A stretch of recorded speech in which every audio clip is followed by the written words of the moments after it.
کھا رہے ہوں گے. ختم. تو کیا ایسی چیز کے پیچھے بھاگنا جو عارضی ہے؟ کیا خیال ہے اب میں فرعون سے جلنا شروع کر دوں, فرعون کو اتنی بڑی حکومت ملی تھی مجھے کیوں نہیں ملی؟ بھائی وہ مر گیا, ختم, کیا فائدہ؟ تو آج کے جو فرعون ہے وہ بھی مر جائیں گے, تو سب ختم. تو چند چیزیں, وہ تو ایک الگ ٹاپک ہے, حسد کا علاج کیسے ہوتا ہے. بتانے کا مقصد یہ ہے کہ اندر کے انسان کو جب تک میں اور آپ ٹھیک نہیں کریں گے اس وقت تک ہم جنت میں نہیں جا سکتے. دیکھو کوئی کسی کو حسد کی علاج کی کوشش کر رہا ہے, پھر بھی حسد ختم نہیں ہو رہا, لیکن وہ جس سے حسد ہو رہی ہے نا, اس حسد ہو رہا ہے اس کو نقصان نہیں پہنچاتا, صبر کرتا ہے تو بھی جنت میں چلا جائے گا. بعض دفعہ یہ ہوتا ہے کہ آپ کو اپنے کسی دوست کی کامیابی کا سن کے جلنے لگے آپ, لیکن آپ کو احساس ہو گیا کہ یار یہ غلط ہو رہا ہے, مجھے جلنا نہیں چاہیے, احساس ہو گیا, اور آپ نے اس کو کوئی نقصان نہیں پہنچایا, تو بھی یہ اللہ کی رحمت ہے کہ جو چیز اختیار میں نہ ہونا اللہ اس پہ گناہ نہیں دیتا, سزا نہیں دیتا. تو آپ قیامت کے دن اللہ آپ سے یہ نہیں کہے گا تو جلا کیوں, آپ کہو گے اللہ جلا تو تھا لیکن میں اس جلنے پہ ندامت تھی, مجھے خود بو آ رہی تھی اپنے اندر سے جلنے کی, دوسرے کو بو آئے نہ آئے مجھے خود آ رہی تھی. تو اگر آپ کو اپنی برائی کا احساس بھی ہو گیا تو اللہ کی رحمت اتنی بڑی, اللہ اس پہ بھی بخش دے گا. چل بھائی تو تجھے احساس تو تھا نا. تو اس لیے علماء نے لکھا ہے کہ حسد اگر کسی سے پیدا ہو رہا ہے لیکن آپ اس کے تقاضے پہ عمل نہیں کر رہے, آپ اپنے آپ کو بریک لگا کے رکھتے ہو, تو اس پہ اجر ملتا ہے الٹا کہ آپ نے مجاہدہ کیا لفظ کے خلاف, کیونکہ جو آپ کے بس میں تھا وہ آپ نے کر لیا. اور جو اب جب ایسا کریں گے تو آہستہ آہستہ حسد ہی ختم ہو جائے گا. تو اخلاق کو درست کرنا ضروری ہے. تو اخلاق میں مسکرا کے بات کرنا بھی ہے, دل بھی ہے, دل میں دنیا کی محبت نہ ہو, دنیا کو مسافر خانہ سمجھے, تکبر نہ ہو, خود پسندی نہ ہو. خود پسندی کیا ہوتی ہے اب بتاؤ؟ یہ چیزیں ہماری سوسائٹی میں ہیں نا, چند رسومات ہیں ان کو مذہب سمجھ لیا ہے. یہ تو اسلام تو اندر سے ٹھیک کرتا ہے آپ کو, حسد ختم کرے گا آپ کی. پھر خود پسندی, تکبر اور خود پسندی, یہ دو بڑی خطرناک بیماریاں. خود پسندی کیا ہے؟ اتنے ہے نہیں جتنا سمجھنا شروع کر دیا, اتنے ہے نہیں, اس کو عربی میں کہتے ہیں عجب, اپنے آپ کو سمجھ رہے ہیں پتہ نہیں میں کیا چیز ہوں. بھائی کچھ لوگ اس خود پسندی میں ہوتے ہیں, اس کا نقصان کیا ہوتا ہے کہ پھر سامنے والا اس لیول کی رسپیکٹ ان کو دیتا نہیں ہے تو یہ ٹینشن میں جاتے ہیں, سمجھتے ہیں میں تو اس لیول کا ہوں. اب 11ویں اسکیل کا آدمی اپنے آپ کو 22ویں گریڈ کا سمجھنا شروع کر دے تو ٹینشن میں جائے گا کہ نہیں جائے گا؟ لوگ تو اس کو 22ویں گریڈ والا پروٹوکول نہیں دیں گے, لیکن اس کو نہیں ملے گا تو وہ ٹینشن میں. تو اس کا علاج کیا ہوگا؟ جتنے اسکیل ہیں اس کو بتایا جائے تیرے اتنے ہیں, یہ والا اگر تجھے پروٹوکول نہیں ملتا نا تو تیرا غصہ ٹھیک ہے, لیکن 22ویں والا نہیں ملے گا میرے بھائی. ایک ڈاکٹر ہے انڈیا کا, وہ بڑی دلچسپ باتیں کرتا ہے, کہتا ہے جو جم جانے والے لوگ ہیں نا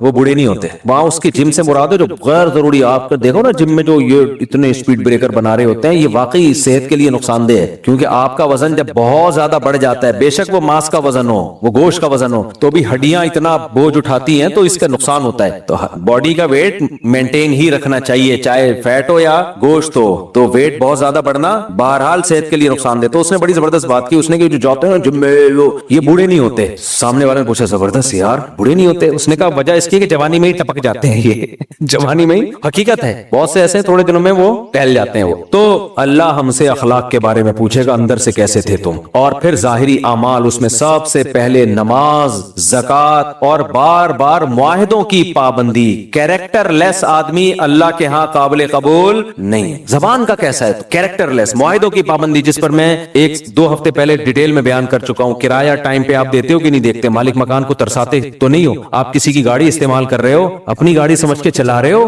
یا کسی اور کی چیز؟ آپ دیکھو اپنی گاڑی کیسے چلاتے ہیں اور اداروں کا مال کیسے استعمال کرتے ہیں. ناپ تول میں کمی تو نہیں کرتے, حق لینے کے لیے تو پورے گن کے لیتے ہو, دیتے ہوئے ڈنڈی مارتے ہو. یہ ساری اخلاقیات آپ کے شر سے پڑوسی محفوظ ہیں یا نہیں ہیں؟ آپ کے شر سے آپ کے پڑوسی کا آپ کے بارے میں کیا تبصرہ ہے کہ یار اچھا پڑوسی مل گیا ہمیں, بڑا خاندانی آدمی ہے کہ اس کی وجہ سے ہمیں فائدہ ہے. بصرہ میں ایک تابعی نے ایک گھر بیچا, قیمت ڈبل لگائی اس کی. کسی نے کہا اتنا مہنگا گھر نہیں ہے, سستا ہونا چاہیے. انہوں نے کہا میں نے اس میں ایک صحابی رسول رہتے ہیں میرے پڑوس میں, اس پڑوس ہونے کی قیمت بھی لگائی ہے. تجھے فری پھوکٹ میں اتنا اچھا گھر نہیں دوں گا جس کے پڑوس میں اتنے عظیم صحابی رہتے ہوں. کیوں؟ ان کی تجھے صبح شام زیارت ہوگی, ان سے تجھے سیکھنے کا موقع ملے گا. تو ایسے ہی پکڑا تمہیں تجھے, اتنا عظیم پڑوس چھوڑ کے میں جا رہا ہوں, میں کیوں جاؤں گا؟ بعض لوگ کہتے ہیں نا گڈ ول کی بھی ایک ویلیو ہوتی ہے نا. تو گھر کی گڈ ول صرف اس سے نہیں بنتی کہ یہ ڈیفنس میں ہے یا کلفٹن میں, اس سے بھی بنتی ہے اڑوس پڑوس میں ہیروئن کی چرسی رہتے ہیں یا نیک لوگ رہتے ہیں. ماں باپ اپنے بچوں کو اچھے علاقوں میں لے کے جاتے ہیں, چرس پی رہے ہوتے ہیں, کیونکہ پڑوس میں کون سا بچہ رہتا تھا؟ چرسی رہتا تھا. تو گڈ ول کی بھی ویلیو ہوتی ہے. اس کا مطلب یہ نہیں کہ وہ صحابی رسول کی قیمت لگا رہے ہیں, صحابی رسول کی قیمت نہیں لگا رہے, وہ صحابی رسول کی صحبت کی قیمت لگا رہے ہیں کہ اتنی عظیم صحبت تجھے مل رہی ہے تو یہ صحبت میں چھوڑ کے جا رہا ہوں, قربانی دے رہا ہوں. اس کے اگر مجھے اتنے پیسے ملیں گے تو دوں گا, کیونکہ میری ضرورت تھی, ان کی کوئی ضرورت تھی, ورنہ میں نہیں دوں گا. تو یہ سارے بھائی اخلاقیات اور اعمال ہیں جس کو فوکس کرنا ہے. اور آج ہم جو مذہبی طبقہ ہے نا وہ اس کو فوکس نہیں کر رہا, اس نے چند چیزیں بنا لی ہیں اسی پہ چل رہے ہیں, تبھی پوری دنیا میں لوگ انگریزوں کی تعریف کر رہے ہوتے ہیں, مسلمانوں کی برائیاں کر رہے ہوتے ہیں, یہ 2 نمبر ہیں. لیکن آپ ربیع الاول اور محرم میں دیکھ لو, ایسا لگتا ہے مسلمان سے بڑا عاشق رسول اس کائنات میں پیدا ہوا ہی نہیں, اور کمبخت چوری کرے گا اور اس چوری سے عمرہ کرنے جائے گا. مسجدوں میں کرپشن کے بعد سب سے پہلے کمیٹی کہاں جاتی ہے؟ عمرہ کرنے کے لیے جاتی ہے ان پیسوں سے, سمجھ رہے ہو؟ تو یہ سارا حساب کتاب چل رہا ہے. تو ہم تو بھائی آپ دیکھ رہے ہو قرآن اور سنت جو کتنے سالوں سے درس ہو رہا ہے, اسپیچز پہ بھی میرے تفسیر کے لیکچر, میں بھی کوشش کر رہا ہوں کچھ مجھے بھی وہ چیزیں ملے جن کو ہم نے فوکس کیا ہوا ہے, وہ قرآن میں مل نہیں رہی. قرآن میں یہی مل رہا ہے, نماز پڑھو, اخلاق اچھے کرو, حسد نہ کرو, اور مال جمع کر کر کے جو کنجوسی کرتے ہیں برے ہیں, اللہ کو خرچ کرنے والے پسند ہیں, ماں باپ کا خیال کرو, رشتے جاری جوڑو, رشتے مت توڑو, اور بوڑھوں کا اکرام کرو, صحیح ہے نا, اور جو ہے یتیم کو کی کفالت کرو, بیوہ عورتوں سے نکاح کرو, یتیم کی کفالت کرو, یتیم کا مال مت کھاؤ, وراثت ٹائم پہ دو. ساری اگر یہ خدا کی قسم صفات ہمارے اندر پیدا ہو گئی تو یہ مسلمان نہیں, یہ فرشتے. لوگ کہیں گے زمین پہ فرشتے اترے ہوئے ہیں, کیا کہیں گے؟ صحابہ کرام کئی ملک, پتہ ہے اسلام انہوں نے پورے کنٹری مسلمان ہوئے صرف صحابہ کو دیکھ کے. انہوں نے کہا یار یہ عجیب لوگ ہیں, ایسا تو ہوتا ہی نہیں ہے. صحابہ مال بیچ رہے ہوتے, وہ خریدتا, کہتے بھائی یہ فالٹ ہے اس میں, یہ دیکھ لو یہ کیا ہے, یہ فالٹ ہے. کہہ رہے فالٹ کون بتاتا ہے؟ کہہ رہے ہمارے نبی نے بولا ہے کہ جس نے اپنی چیز بیچی اور اس میں دھوکہ دیا وہ ہم میں سے نہیں ہے. تو ہم تو نبی کے ہاتھ پہ ایمان لائے تاکہ قیامت میں نبی کے ساتھ ہو. اگر میں نے گندم جو ایک نبی بازار میں گئے تو اوپر خشک گندم تھی, نیچے گیلی, آپ نے ہاتھ ڈالا تو نیچے گیلی گندم, آپ نے کہا کہ آپ کے تم نے بتایا کیوں نہیں کہ یہ نیچے گیلی گندم ہے اور اس کو اوپر کیوں نہیں رکھا؟ پھر آپ نے فرمایا جو دھوکہ دے کے تجارت کرے وہ ہم میں سے نہیں ہے. تو صحابہ کی ایسی خاندانی جماعت تیار ہوئی تھی نا کہ ملکوں کے ملک صرف ان کی تجارتوں کو دیکھ کے مسلمان ہوئے ہیں کہ بھائی یہ, پھر وہ تاجر ایسے سخی, ایسا غریبوں پہ. میں نے یہ چیز ساؤتھ افریقہ کے مسلمانوں میں دیکھی ہے. ساؤتھ افریقہ کے اور افریقہ کے جو مسلمان تاجر ہیں نا, وہاں کے غیر مسلموں پہ لٹاتے ہیں ایسے پیسہ. کہتے ہیں یہاں کے غیر مسلم ہم سے اتنا خوش ہیں, بقرعید میں کہتے ہیں یہ دے دناتن, کہتے ہیں ایسا لگتا ہے ان کی عید ہے ہماری عید نہیں ہے, کیونکہ وہاں تو بہت غربت ہے نا ساؤتھ افریقہ میں, تو نہیں باقی افریقہ میں. تو میں ان کو اور پاور بھر کے آتا ہوں, میں کہتا ہوں اتنا کھلاؤ, ان کا اتنا خیال کرو, بولو بھائی یہ ہمیں کس نے حکم دیا ہے؟ اللہ نے. تو مسلمان کا یہ امیج جانا چاہیے. ابھی کچھ اور ٹائپ کا امیج جا رہا ہے, وہ بالکل بہت غلط قسم کا امیج جا رہا ہے. ابھی بلاک ہو جائیں گے, روڈ ووڈ بند ہو جائیں گے, آپ دیکھنا سگنل مارکیٹ سے شرط, ایمبولینس کو راستہ نہیں ملے گا, کہیں بھی نکلو ادھر سے جلوس آ رہا ہے ادھر سے گھما کے جاؤ. محرم میں الگ جلوس, ربیع الاول میں الگ, پھر سفر میں الگ, پورا مہینہ جلوسوں کی نظری ہو جاتا ہے. میرے بھائی ہمارا اخلاقیات تو ہمارے پاس رہی نہیں ہے. تو پھر اللہ اگر مان لے تو ٹھیک ہے, نہیں مانے گا تو پھر اللہ کو منوانے. اللہ کہے گا جو میں نے قرآن میں جن چیزوں کو فوکس کیا تھا اس کو فوکس کرو گے تو مانوں گا, ادروائز نہیں. اللہ عمل کی توفیق عطا فرمائے. بس اذان کے فوراً بعد جماعت کھڑی ہو جائے گی. مفتی صاحب میری ایج 15 سال ہے اور میں ٹریڈنگ کرتا ہوں. میرا ٹریڈنگ سے 250 لاکھ 2.5 لاکھ 3 لاکھ کماتا ہوں ماشاءاللہ 15 سال میں, اور میرا گھر والوں کو نہیں پتا یہ میرے لیے حلال ہے یا حرام. کیا مطلب میرے گھر والوں کو نہیں پتا؟ اور ٹریڈنگ میرے لیے صحیح بھی ہے یا نہیں؟ بھائی حلال ٹریڈنگ اگر کر کے 2.5 لاکھ روپے کما رہے ہو, سبحان اللہ یار سبحان اللہ, تو یہ گھر والوں کو نہیں پتا. انٹرنیٹ پہ آج کل لوگ نوٹ چھاپ رہے ہوتے ہیں, تو ابا کو اپنے بتا دو, اما ابا کو بتا دو. ابا اما خیر خواہی ہوتے ہیں, باقیوں کو نہ بتاؤ, وہ کھا جائیں گے پھر بیوقوف بنا کے کاروبار کے نام پہ. لیکن اب باپ سے زیادہ خیر خواہ کون ہوتا ہے؟ بتانا اس لیے ضروری ہے کہ یہ عمر آپ کی بگڑنے کی بھی ہے. اس عمر میں اتنا پیسہ آنا شروع ہو جائے تو سٹے بازی میں بھی لگ سکتا ہے, لڑکیوں میں لگ سکتا ہے, 20 تو ابا نگرانی کریں گے. اور ابا پہ لازم ہے کہ ایسا نہ ہو کہ ابا ہی سارے کھا جائیں, تو وہ ابا بن کے دکھائیں. مفتی صاحب کیا لکھا ہے؟ نیو کراچی کی ایک مسجد میں ایک امام نے یہ کہا ہے کہ شیعہ کے 12 امام اور سنی کے 4 امام حضور صلی اللہ علیہ وسلم کے قدم کی خاک کے برابر بھی نہیں ہے. یہ بات ٹھیک ہے؟ ظاہر ہے نبی کی قدم کے خاک کے برابر کون ہو سکتا ہے؟ کوئی بھی امام نہیں ہو سکتا. اس میں کون سی مفتی سے آپ نے بتایا تھا کہ دبلے پتلے لوگوں کے لیے جو کیا لکھا ہے یار, اب پورا یاد نہیں. دبلے پتلے لوگوں کے لیے ناسکا میں 3 قسم کے, بھائی پڑھ کے بتانا کیا لکھا ہوا ہے. تنقید کرنا ہے آپ کی بات نا, آپ کے باپ کے آپ نے کہا تھا ایک شخص نے نوکری چھوڑ کر کاروبار کیا, اس میں خسارہ ہو جس کی وجہ سے اس کی موت واقع ہو گئی. روزی کے ظاہر اس کا ذمہ تو اللہ, رزق تو اللہ کے ذمہ ہے, وہی راستہ دکھاتا ہے. ہمیں رزق کی کوشش تو کرنی چاہیے نا, کیونکہ نفع ہو یا نقصان, نوکری چھوٹ جانا یا وغیرہ وغیرہ. اگر انسان, میں سمجھ گیا ان کا سوال کیا ہے. دیکھو میں نے ایک بندے کا واقعہ سنایا تھا, اچھے والی جاب چھوڑی, کاروبار کروں گا, نوٹ چھاپوں گا, کاروبار چلا نہیں, جاب بھی گئی, خودکشی کی ہے اس نے, بچ گیا. خیر تو کہہ رہے ہیں رزق کا وعدہ تو اللہ نے کیا ہے, اب انسان کوشش تو کرتا ہی ہے. یہ ان کے سوال کا خلاصہ خلاصہ اس بیچارے نے کوشش کی, کو غلط تو نہیں کیا, غلط کیا, اس لیے کہ شریعت کی تعلیمات یہ ہیں کہ دع ما یریبک الی ما لا یریبک. نبی نے فرمایا جس چیز میں تردد ہو اس کو چھوڑ دو, جو یقینی ہو اس کو لے لو. اب یقینی جاب تھی جو لگی بندی گورنمنٹ جاب تھی, پیسے آ رہے تھے آتے رہتے, آپ کو کاروبار کا پتہ نہیں تھا چلے گا بھی نہیں کہ بھی نہیں چلے گا, آپ نے رسک لے لیا زیادہ بڑے ہاتھ مارنے کے چکر میں, تو یہ شریعت کی تعلیمات کی خلاف ورزی ہے. جب خلاف ورزی کرو گے تو پھر تھوڑی اللہ کا وعدہ ہے. ہاں جاب کے ساتھ ساتھ تھوڑا چھوٹا موٹا بزنس کرتے رہتے, پھر دیکھتے بڑھتا جا رہا ہے پھر چھوڑ دیتے جاب, تو یہ صحیح نہیں ہے. کیا کہتے ہیں, میں MBBS اسٹوڈنٹ. پہلا سوال ہے جی مفتی صاحب, نبی کریم صلی اللہ علیہ وسلم کا ذریعہ معاش کیا تھا؟ 14 اگست ہے 2026 اور مسائل سیشن ہے. پہلا سوال, نبی کا ذریعہ معاش کیا تھا؟ نبی صلی اللہ علیہ وسلم نے بچپن میں بکریاں چرائی ہیں اجرت پہ, اور نبی صلی اللہ علیہ وسلم کی صحیح حدیث ہے فرمایا کہ کوئی پیغمبر ایسے نہیں گزرے جنہوں نے بکریاں نہ چرائی. تو شروع میں آپ کا ذریعہ معاش بکریاں چرانا بھی تھا, اس میں بڑی حکمتیں تھی. علماء نے لکھا ہے کہ جو بکری والے لوگ ہیں ان میں تواضع ہوتی ہے, برداشت بہت زیادہ ہوتی ہے. بکری ایک کمزور جانور ہے جو پریشان بہت کرتا ہے, ایسا جانور ہے, اور آپ اس کو سزا نہیں دے سکتے کیونکہ کمزور ہے. تو موسیٰ علیہ السلام نے بھی بکریاں چرائیں. مرزا غلام احمد قادیانی کے جھوٹے ہونے کی ایک بہت بڑی دلیل یہ بھی ہے کہ اس نے بکریاں نہیں چرائیں, کیونکہ حدیث میں آتا ہے کہ کوئی پیغمبر ایسے نہیں جنہوں نے بکریاں نہ چرائیں. پھر آپ صلی اللہ علیہ وسلم کا اس کے بعد ذریعہ معاش تھا تجارت, مزاربت پہ. آپ سیدہ خدیجہ سے بھی آپ کا نکاح اسی بیس پہ ہوا. تو 40 سال کی عمر کے بعد جب آپ کو نبوت ملی ہے تو پھر اللہ تعالیٰ نے آپ کے ذمے جو کام لگایا دعوت اور تبلیغ کا, اور آپ کو حکم ہوا کہ اب آپ نے دعوت اور تبلیغ کے کام میں جٹ جانا ہے, اور رزق کی اب آپ نے فکر نہیں کرنی. نحن نرزقک, ہم آپ کو رزق دیں گے. تو آپ صلی اللہ علیہ وسلم نے اس کے بعد پھر کوئی کاروبار یا کوئی اس طرح کا کام نہیں کیا, بلکہ اللہ پہ توکل کیا, اور یہ نبی کی خاصیت, کسی اور کے لیے ایسا توکل جائز نہیں. تو آپ صلی اللہ علیہ وسلم کو کبھی کوئی ہدیہ بھیج دیتا تو وہ نوش فرما لیتے, وہ استعمال کر لیتے, اپنے گھر والوں کو دے دیتے. اور دوسرا جعل رزقی تحت ظل رمحی, جو مال غنیمت میں مال آتا وہ آپ صلی اللہ علیہ وسلم اپنے اور اپنے گھر والوں کے لیے استعمال, مگر اس میں بھی آپ نے بے انتہا قناعت کی ہے. صبح مال آتا تو شام تک زیادہ وہ صدقہ کر دیتے, اور بچتا کچھ نہیں تھا. شام کو مال آتا تو صبح تک صدقہ کر کے ہوتے وہ سارا. تو آپ کی زندگی فقر و فاقہ میں گئی. تو یہ نبی کی خاصیت تھی. امت کو یہ حکم نہیں ہے, امت کو حکم یہ ہے کہ رزق حلال عین عبادت ہے, یعنی آپ کو کمانا پڑے گا. اور میرے اور آپ کے لیے ایسا توکل جائز نہیں ہے کہ ہم ہاتھ پہ ہاتھ رکھ کے بیٹھ جائیں اور ہم کہیں کہ بھئی بس خود بخود رزق جو ہے وہ دروازہ توڑ کے آ جائے گا. ایسا نہیں ہے. جیسے یعنی علماء نے یہ مسئلہ اجماعی ہے کہ آپ پر رزق کا کمانا فرض ہے, لیکن نبی کی خاصیت تھی کیونکہ آپ کو دعوت و تبلیغ کے لیے وقف کیا گیا. آج بھی کچھ علماء ایسے ہیں جن میں بہت زیادہ توکل ہوتا ہے, وہ اپنے آپ کو دین کی خدمت کے لیے وقف کر دیتے, تو پھر اللہ ان کو بھی غیب سے روزی دیتا ہے. ان کے گھر میں فاقے بھی آتے ہیں, وہ کسی سے ظاہر نہیں کرتے, لیکن ایسے لوگ بہت تھوڑے ہیں. اور